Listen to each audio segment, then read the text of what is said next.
Present, we have school board members Vicki Manning and Laura Hughes.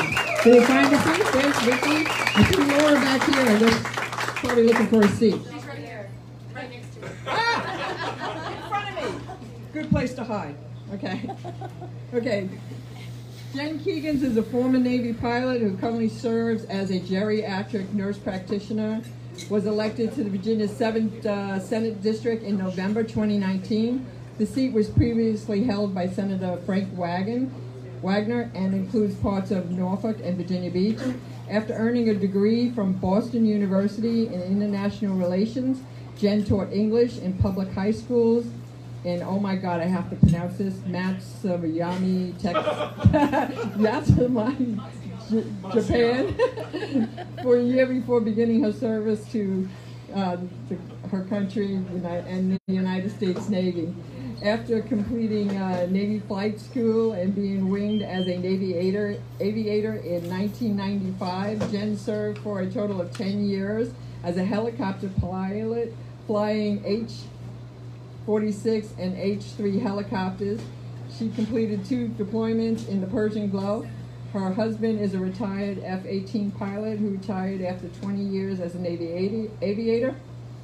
After the Navy, Jen went back to school using her GI Bill to become a board-certified adult geriatric primary care nurse practitioner. She is a graduate of Old Dominion University's nursing school and Vanderbilt University's nursing practitioner program. Jen serves as a primary care provider for a small private practice in Virginia Beach and has worked in several long-term care nursing facilities in Virginia Beach and Norfolk. In addition to geriatrics, Jen is a passionate advocate for accessibility and affordability of mental health care and mental health screening. She is a voice for our aging population and their families and has the expertise to make an impactful difference in standards of care. Please welcome Senator Jen Keegans.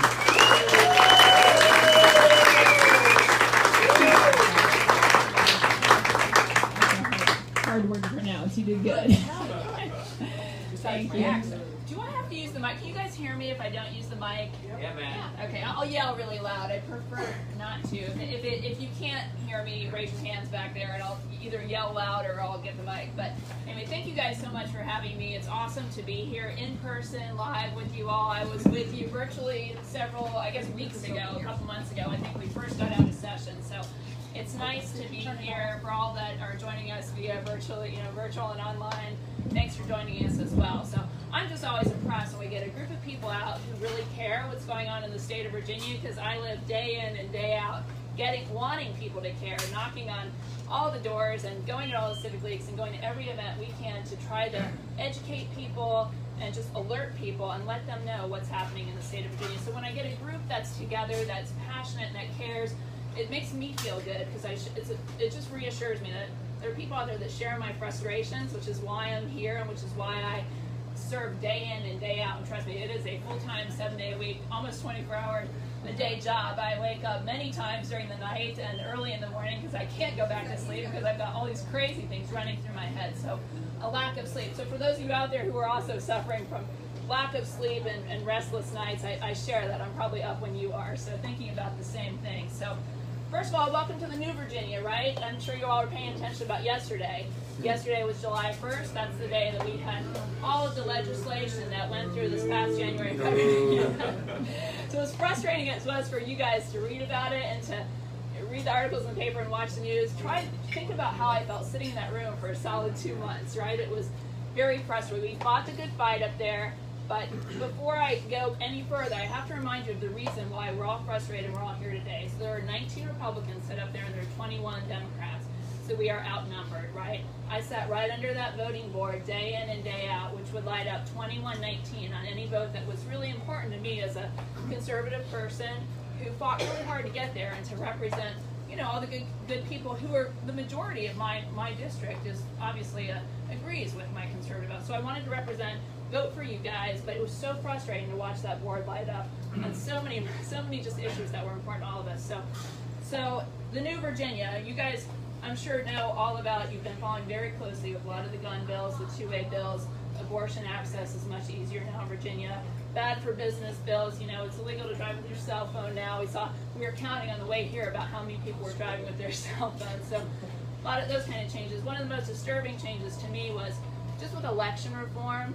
We counted, there was many, many days where we voted on changes with how we're running our elections here in Virginia. One day we voted on 9 different bills, changing so many things about how we run our elections. You know, vote ID is not required now. I stood up, and I stood up several times. It was my first session, but when I felt real passionately about something, and that was certainly one thing I very much felt passionately about. Why can't we show ID to vote? We show ID for everything. You mentioned anything that we don't have to show an ID for. So I stood up and spoke to that bill. I still feel very passionately that we absolutely should be showing voter ID, but that was one of the things that changed. We extended the poll hours. There's going to be automatic voter registration at the DMV. There's many, many changes with our electoral process. And as we saw last Tuesday, when we held the Republican primary, I don't know, everybody voted, I'm assuming, in the room? Yeah, good. So those of you who voted, how many voted early in the morning and had the issues with the voting? Steve and I were there about 7 a.m. And so we were on the phone with the Department of Elections right after that from my office and had them explain to me about what happened with the poll books and this update. And we wrote a letter to them and we did social media posts about it. But I'm planning on going down there, talk to them in person. I want them to open up a poll book, show me the exact process. We need to make sure that does not happen in November. I want them to know I'm watching them. I want them to know I'm very suspicious. I want people being at those polls on the outside, on the inside. We're watching how our elections are held. This is extremely important because we're not going to get anywhere without watching. Yes? Quick question. I had to fill out a provisional ballot. Yep. They required my entire Social Security number on that external envelope and all my personal information, which is a violation. And I said, can I put just 4? No, you have to fill it out. I tried to contact the registrar's office and I said, how do I get that envelope back? What happens to them? They don't know. So, and you should not have had to put your full social, and we put our last 4. And that's one of the issues I have, is just the inconsistency. So, a big question I have that we'll be meeting with the Department of Elections here in Virginia Beach is talking about the education of their poll workers. And these guys are volunteers, and for any of you who are working polls out there, thank you so much. I mean, it's a long day. I've worked several polls all day from start to finish myself. It's a long day and a lot we ask for these volunteers. But what is the education we're giving them? Because the inconsistencies that day alone, not only your problem, but just what people were explained to them, if these votes would be, envelopes would be opened, if they would be counted that day or later in the week, or so many inconsistencies. So we have a few months, so we'll get it together. I'll take one more question, then we'll wait till the end for the other questions. They didn't even test the system the night before. Yeah, there's a lot of questions. Yeah, a lot of questions. No, So that's a statement. Oh, you I know did that you work for a fact. before? I was there, 6 o'clock. Okay, so we just need to make sure November, this does not happen in November. So we will work on that. But so election reform was a big deal that happened that I just gave me the heebie-jeebies every single time we voted on one of those bills. So it was frustrating for me. I share your frustration. I share your concern. I want you to know that we are not being quiet. I want you to know that we sit up there in the General Assembly, all 19 of us, and we fight the good fight on a daily basis. I want to explain a little bit about what's happened since we came home, because it's frustrating and people think, oh gosh, you guys aren't doing enough. Well, we came home and the governor declared a state of emergency, and in the state of Virginia, he is allowed to do that indefinitely. Our Constitution, our state code allows him to do it for as long as he wants, which opens the doors for a lot of unilateral decision-making on his part, a lot of spending money on his part alone. He doesn't have to involve the legislature. So in most states, they have a period of time that he can declare a state of emergency, either 30 days, 60 days. We are one of 8 states in the country that does not have a time limit on the amount of time the governor can declare a state of emergency. That will be absolutely a priority of ours legislatively to change that. Now, do you think we have a good shot at doing that? Because remember, there's 19 of us, and there's 21 of them. And they're really enjoying, right? They're full power control. In the state of Virginia, we've got the governor, the lieutenant governor, the attorney general, the House, the Senate. It's dangerous, right? It's dangerous in my opinion. It should never be allowed to be that way in any form of government, especially at the state level. But that is one place where I feel like the state of Virginia, a lot of room for improvement, that we've got to limit the amount of time that the governor can declare the state of emergency and be able to do these executive orders and these mandates. Because when we came home, we started to have press conferences, right, several times a week, and I wasn't called. None of us were called beforehand. we found out, what the executive order was, what the mandate was, when you guys found out, by watching his press conference at 2 p.m., first Mondays, Wednesday, first every day, then Monday, Wednesday, Friday, then Tuesdays and Thursdays. We never had prior notice. I found out when everybody else found out. So we were not involved in any of those decision makings about closing the school, about mandatory masks, about closing the beaches, our restaurants, our businesses, none of that. So that's important for people to know, that we are out there, we are fighting the good fight, and that for me means that we are making phone calls, we are doing conference calls with the governor and his staff. I've talked personally one-on-one with him. When I talked to him, it was about nursing homes, but we'll get into that. But letter writing, so we're doing the things we can do. We're mostly I'm educating, right? I want to educate people as much as I can. I use my social media because that's my voice. It's very hard for us to get in the newspaper. I feel like sometimes as Republicans, even we try very hard. I wrote that nice editorial about nursing home reform and wanted it as a Virginia pilot and asked for months. It was written about 3 months prior to the date that it was published, but we kept calling and being very persistent, and eventually I think they got annoyed that I called all the time, the editor of the editorial section, so we finally printed it. But it's hard for us to get our message across to people. The good news, and the good news that I want to convey to you guys, is that I think people are pissed off, right? So our office, and Tyler can attest to this, day in and day out, we have people calling us that say, well, we've never called a politician's office before, but we're calling you because what can we do? How can we help? Every phone call that I take from a business owner, we spend a lot of time on the phone, not only talking to business owners and visiting them, but also people that are unemployed, helping people with their unemployment benefits. Almost every conversation ends with, how can I help? Keep me on your list. What can we do to help you? So we are keeping a very long list, and we will continue to keep that list. But people, the other side should be a little bit concerned because people are fired up and they're pissing a lot of people off. Good. So, and you guys being here is evidence of that. Yes, and good. So, so those are the things. We've been doing a little bit of background about. We're not being quiet. It's just it's frustrating because we are fighting the good fight, but again, there's some challenges out there. So, well, there's going to be a special session. We have no date. We have all asked for a date. We have written letters. We have called. When is the special session? We don't have a date. He keeps saying August. So when we finally set a date, which I hope is sooner rather than later, there's going to be a lot of different priorities on both sides. So I just want to talk a little bit about some of my legislative priorities going into the special session. So the first one is the one we just talked about limiting the powers of the governor. I think that's extremely important. I don't know if we'll be successful just because of the numbers game, but we absolutely will try. And other senators, Republican senators, at least share that goal. And another piece of legislation that I am patroning is for our law enforcement officers. I know you guys all follow the news and know what's going on with those guys. So they need our help, they need our support. They need us to be very vocal about that. We are not a state of lawlessness. These attacks against our law enforcement, our police, our first responders should not be tolerated in any way, shape, or form. My bill, then there'll be a lot of legislation that's proposed from the majority party, so we'll see none of it has been made public yet, so I can't get into that.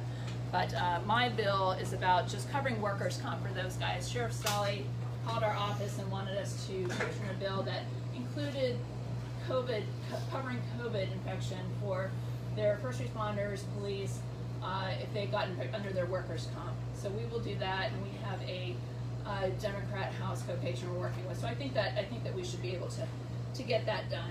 Another bill that is important to me is the bill that I will be patroning is to make it mandatory that we have a school nurse in every school. So that's not something that's mandatory in the state of Virginia. And the reason why this is important to me, and I know there's questions that we're working on the funding with some of hopefully getting some of the stimulus money involved, and I know that there will be, yes, maybe some expense, but I want the kids to go back to school, right? I want those kids 5 days a week in the fall. We have the American Association of Pediatrics came out with that wonderful piece just highlighting the social, the health, and just the emotional and education development of these kids that has really been tossed by the wayside. Our kids are a silent group. They're like my patients in the nursing home, right? They're quiet. No one advocates for them. No one asks them how they feel. Those kids, and I worry to death about the ones that are not in good places, not in good homes, the ones that if we could see the numbers of the people that are the children that are suffering from depression, anxiety, physical abuse, just mental health issues, food, lack of food. There's so many issues with these guys, even lack of Wi-Fi, lack of just parents being out there. Parents have to work.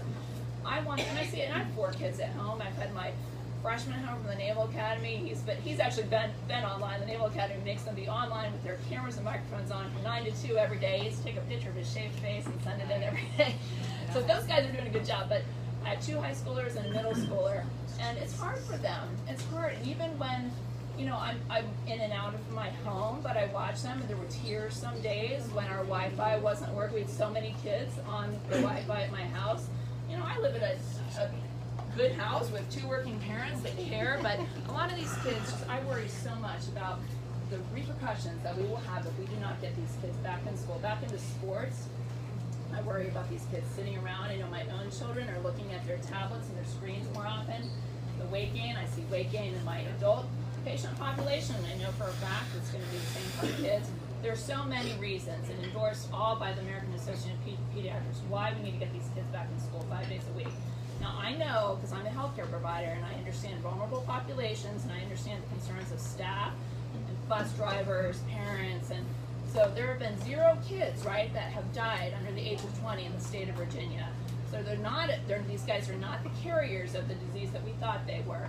So, but to alleviate those concerns from the people from staff, that's one reason for my nurses bill and putting them, if we need a nurse, healthcare provider to take temperatures, do screenings. I want the parents and the staff and the students too to feel secure going back to school, but we need to be putting legislation in place that can get our kids back. There's other senators that are proposing legislation about relieving liability from the schools so that parents will not be able to sue if something happens, because we live in such a litigious state these days. But so we are doing everything that we can to get those kids back. I can't overemphasize that just enough about that big goal of mine. And then it won't be in special session, but when we get back in January and February, another just really big legislative priority for me will be nursing home reform. That is where I live. Those are my people and my patients. And it is a disaster what has happened in nursing homes in Virginia. The people who have died from the coronavirus, I calculated the numbers, just updated them from the Virginia Department of Health's website on the way over here. So we've had as of this morning, 1,816 deaths.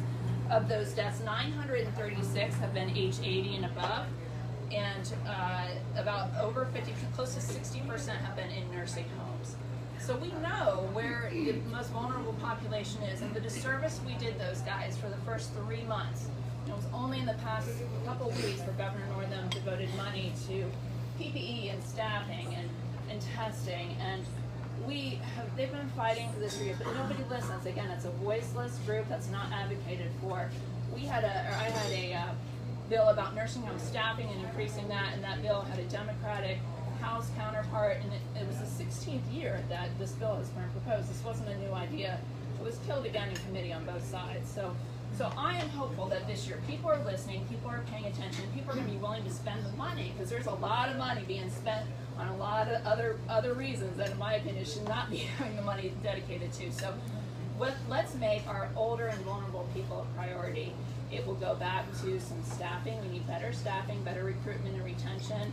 We need to be stockpiling PPE for these guys, better infection control. There's a lot of room for improvement. And going forward now, I am advocating for the phased reopening plan. We've heard from a lot of caregivers, a lot of really sad stories about their family members. And these people now, it's an isolated group already, but we've isolated them even more. And the failure to thrive on their part, they're losing weight, especially for dementia patients. You take a dementia patient and you put masks on all the caregivers, and then you don't let them see any of the people they're familiar with, and you totally mess with their routine, they're going to decline quickly. So it's a travesty what's happened in our nursing homes with this isolation. There's room that we can have visitor policies in place, but the governor is scared to do that. And I've talked to him personally about that. He is scared to reopen the nursing homes. I understand that, and I am all about protecting this, but I think there's a safe way that we can get this done. So that's going to be a big priority for me.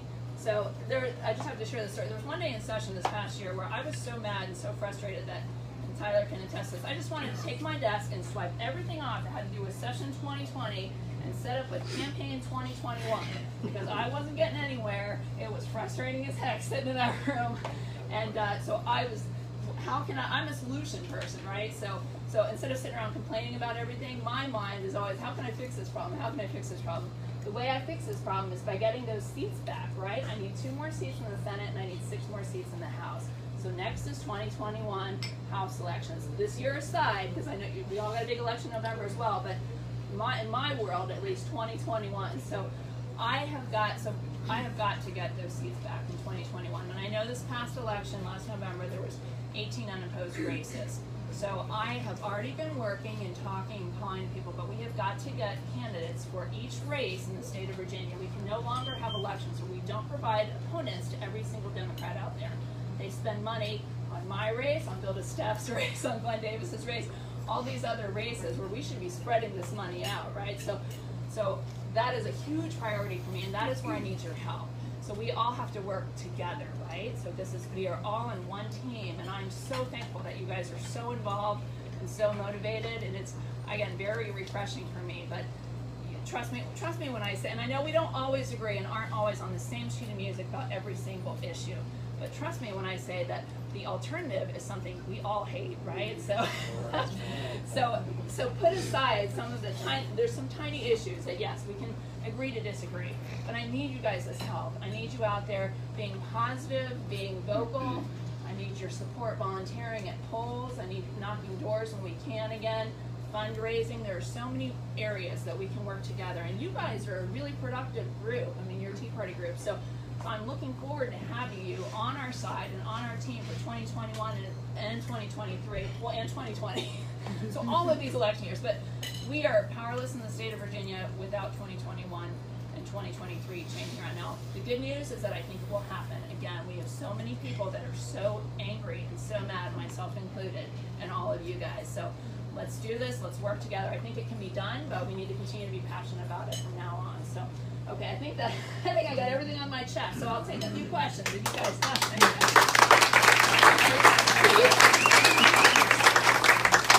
Yes, you were first. Sorry.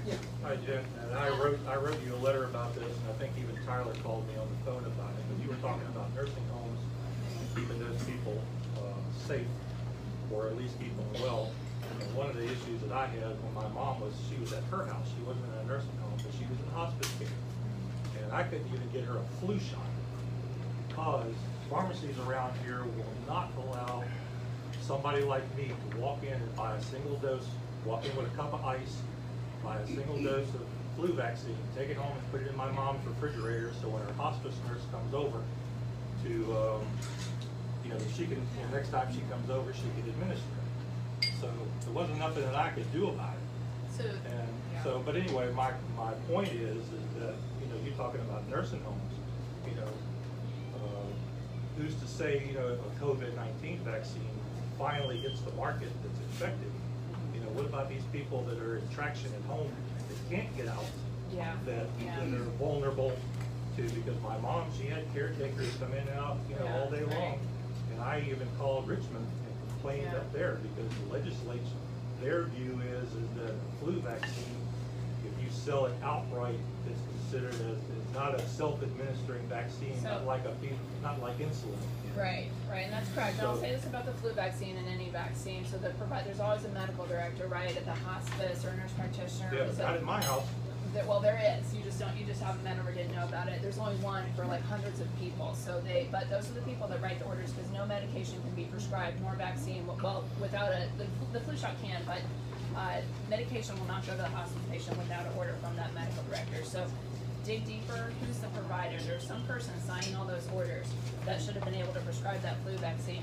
The other thing you mentioned was the vaccine for the COVID. So there's been a lot of talk, and we've been on a lot of phone calls with pharmaceutical the industry, AstraZeneca. There's a lot of them that are in competition right now to be able to make the vaccine, right? And my question is always, who's going to be the priority? Because when it begins to be produced safely, and they're really pushing, I mean, usually this process takes years, right, to come up with a vaccine. The date that I keep hearing is around January. So, and several pharmaceutical companies have said they're really hopeful about the beginning of the year, but it has to go through a long process, and those guys are working hard as well. My question was, well, who's the priority? And they don't know, and there's no definite answer. I know the military is up there when they mention groups that will be, and then the rest will go to the government. The government will be dispersing it. So it was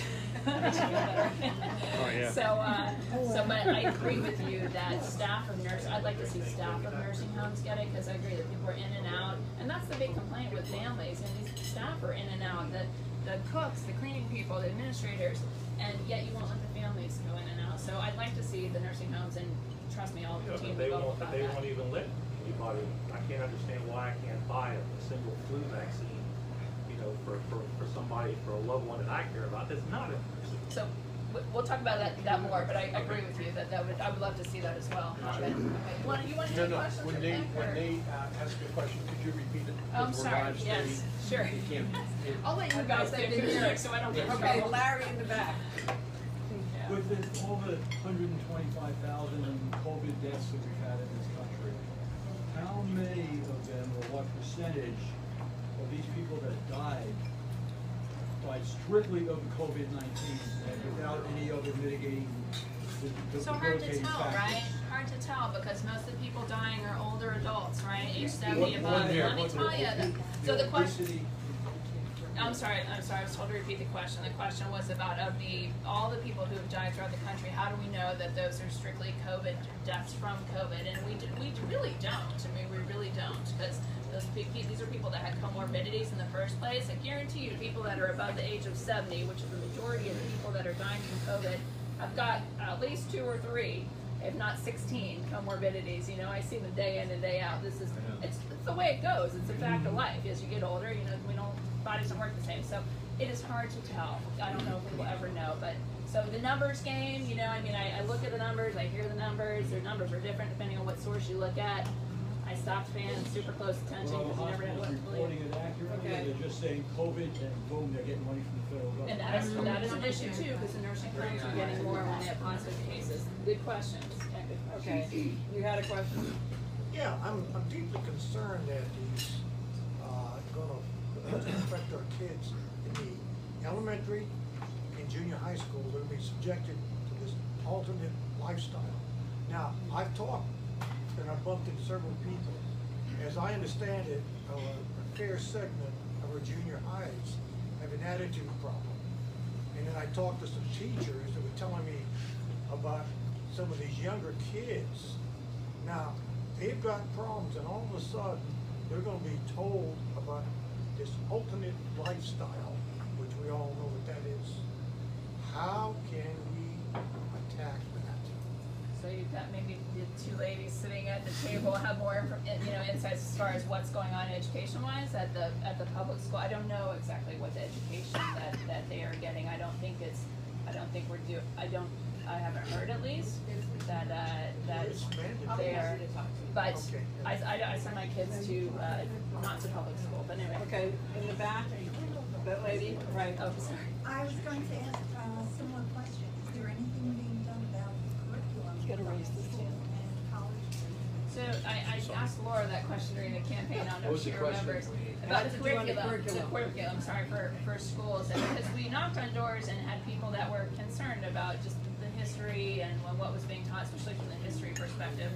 And I asked who picks the textbooks, and I think it was a group of people, right, that gets together and kind of decides. So the school board places an answer maybe a little bit about who's composed of that group, but it's not, I haven't voted on any legislation about curriculum, I'll say that. So do you have a better?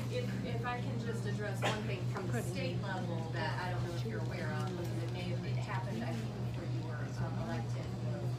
So we have SOLs, standardized testing, and there's criteria for which tests that students have to pass to graduate. And history used to be one of those subjects, and it is required that they take it now, but it's not required that they pass it to graduate. Well, I have some mixed reviews on standardized testing and SOLs. If you're going to remove one, I don't think history is the one to remove.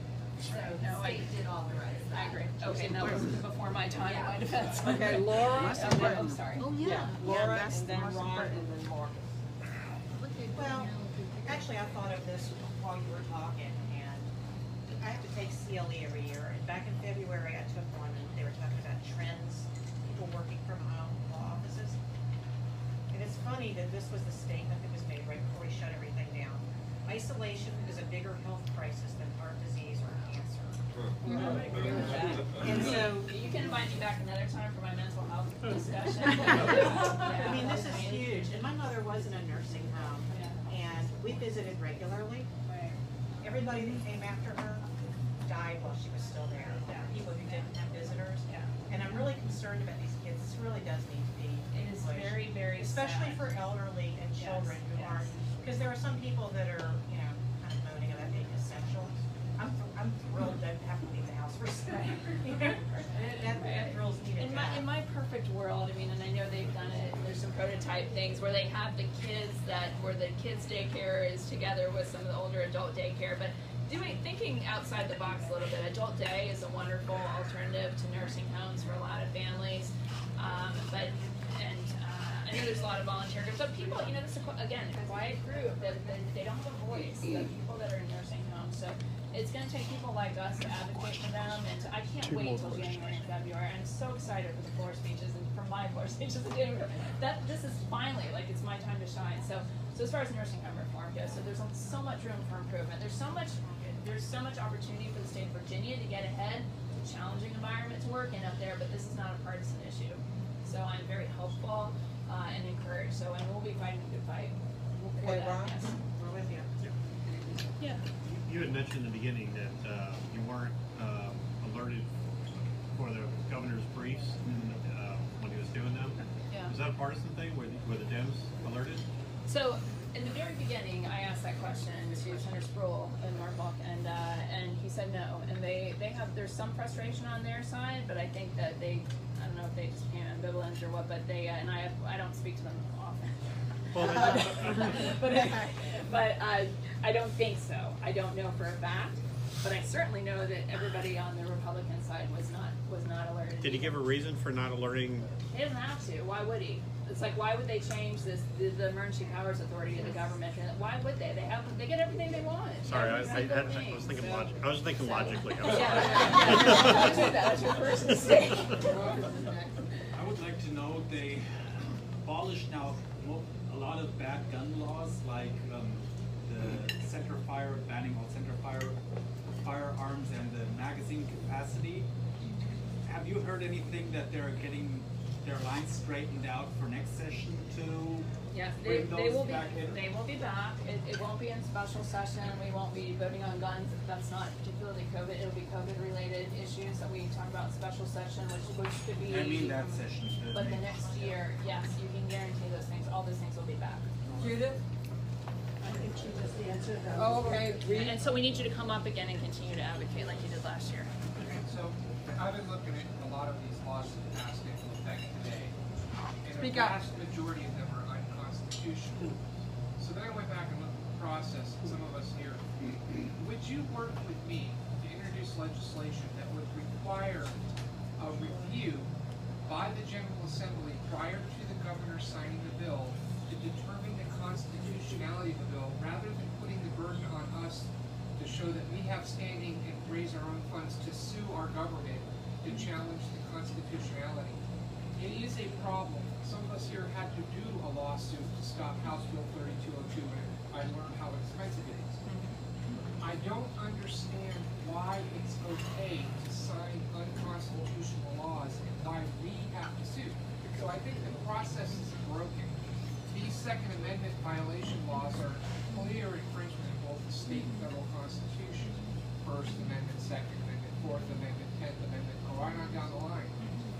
Yeah, But we're going to have to wait until today, prove standing, and spend hundreds of thousands of dollars to sue our own government because unconstitutional. Can you? We can talk about it. I'm all ears. I'll just say that. So we absolutely can talk, and Tyler would love to set up an appointment. I'm That's sure. something that they would entertain doing? Bill this Steph, he championed that bill for us last year, and it didn't pass. So Yeah, and you can try everything. The environment up there, I went up very bright-eyed and bushy-tailed and ready to do all this wonderful bipartisan, and it's not quite the happy, friendly, like we are in the minority, so we don't have the votes. And the way they've structured the committees, they have stacked their committees. There's no way, even if we got one or two Democrats, that we can vote on things. So everything they that the Democratic Party would like to have done is getting done in the state of Virginia.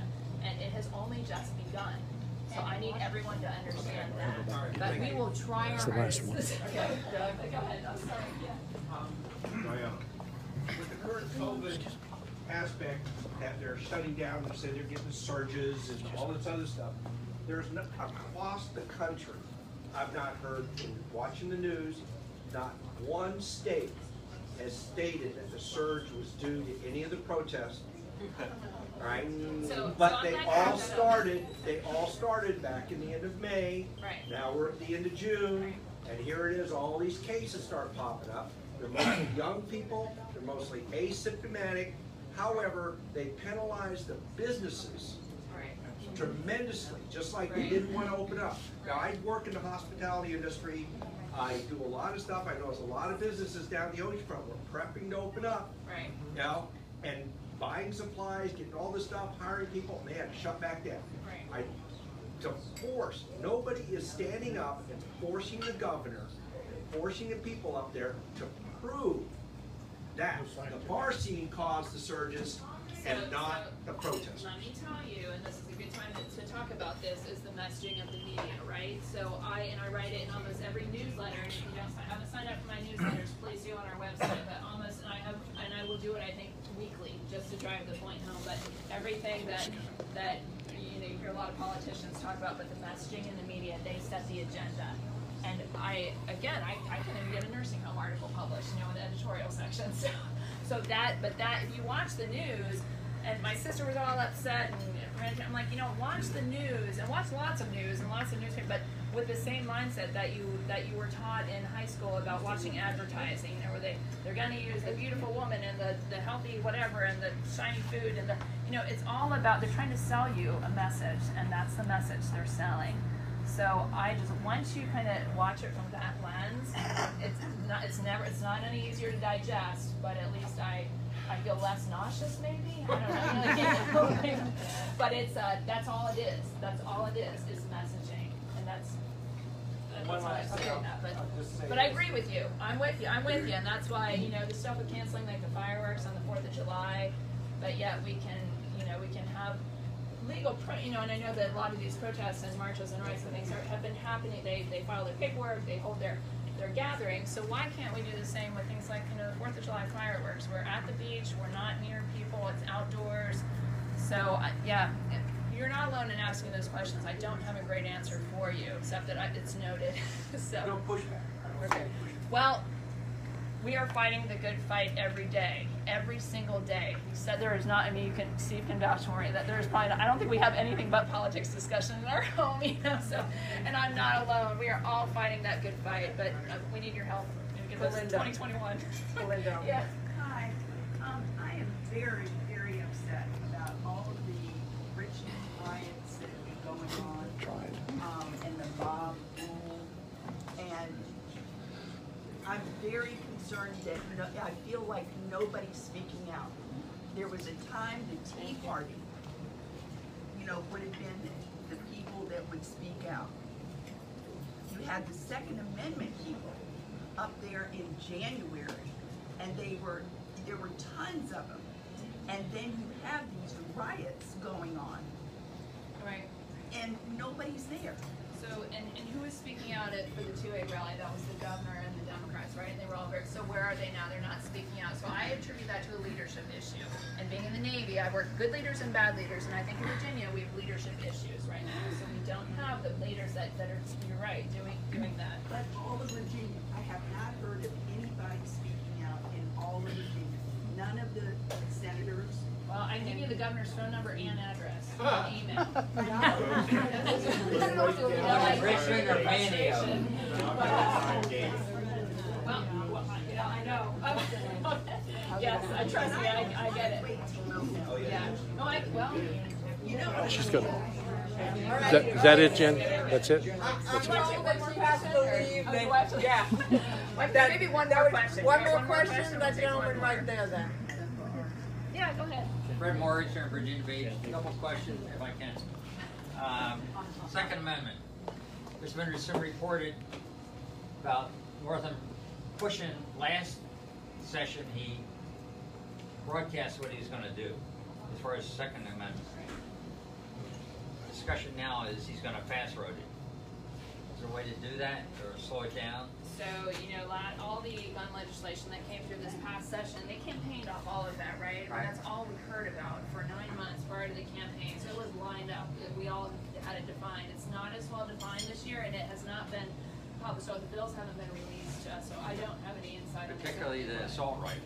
Yeah, so I will is a say this, misnomer they to will start be with. back. They will be back, and they will be back with a vengeance. So just sure. be prepared. And stay tuned. You can go on the General Assembly website and look up, bills that are coming up. But Second question about the Democratic push to downgrade assaulting a police officer from a felony to a misdemeanor.